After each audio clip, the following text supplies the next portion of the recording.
हे लाडक्या बहिणीसाठी पैसे कुठून दिले जातात? असा निधी वरता करता येतो काय? हे कुठल्या नियमात बसते, कुठल्या कायद्यात बसतं? असा विधानसभेच्या या सभागृहामध्ये या खुर्चीवर त्यांचं आसनच टिकत नाही.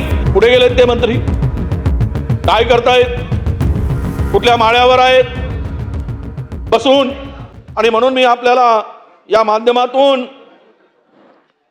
अशी विनंती करतोय, अध्यक्ष महोदय, समाज कल्याणच्या संदर्भात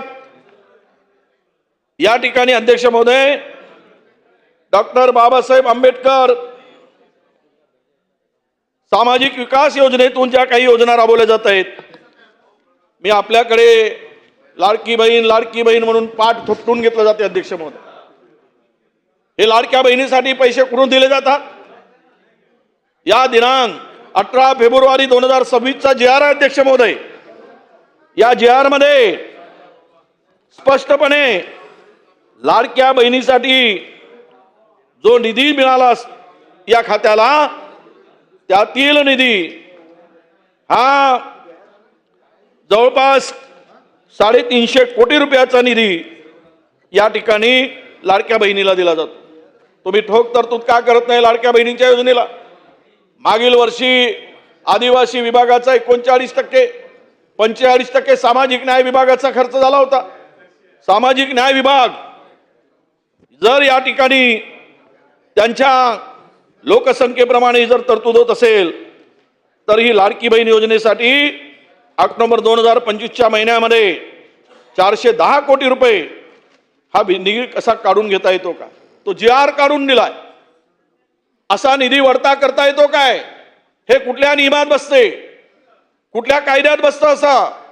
अशा पद्धतीनं या समाज कल्याण विभागाचा निधी वळवून त्या खात्यामधील दुर्लक्षित, उपेक्षित, दलित, शोषितांचा हक्काचा पैसा तुम्हाला तुमच्या निवडणुका जिंकण्यासाठी लाडक्या बहिणीला देण्यासाठी जर काढला जात असेल, ते अत्यंत चुकीचं आहे असं माझं म्हणणं आहे. अध्यक्ष महोदय, या निमित्तानं काही मागणी समाज कल्याण मंत्र्यांच्याकडे सामाजिक न्याय मंत्री दिसत नाही, त्यांचे राज्यमंत्रीही नाहीत.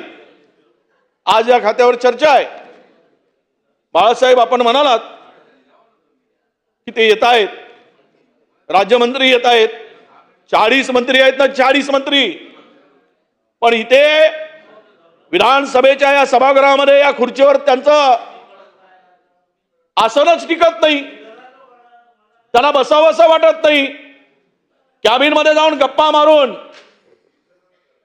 वाटेल ते धंदे करायला तिकडे मोकळे येते. आम्ही एवढा सामाजिक न्यायासारखा विषय, बहुजन कल्याणचा विषय, त्या खात्याचे सचिव नसावेत, त्या खात्याचे मंत्री नसावेत? बाळासाहेब, हे योग्य वाटते का आपल्याला? तुम्ही म्हणालात की सामूहिक जबाबदारी, मागण्यावर सामूहिक नसते, त्या खात्याच्या मंत्र्यांनी ती जबाबदारी स्वीकारायची असते. तुम्ही माहिती घ्या, मी जर काही चुकीचं बोलत असेल तर.